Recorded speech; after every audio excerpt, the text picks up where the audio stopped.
नौशेरो फिरोज़ ऐं आसपास में सख़्तु गर्मीअ खां पोइ हवा सां गॾु बरसाति जो ज़ोरदारु वसकारो थियो।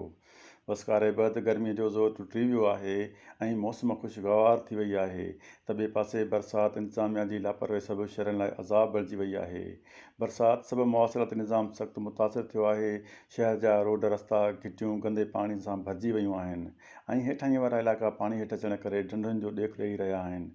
गटर लाइनूं बीहजी वियूं आहिनि, जंहिं सबबु शहर मां बरसाति जो पाणी निकिरणु महाल बणिजी वियो आहे। पाणी दुकाननि वारे बीहण करे कारोबार सख़्तु मुतासिर थी रहियो आहे ऐं शहरनि खे अचु वञ में मुश्किलातूं पेश अची रहियूं आहिनि।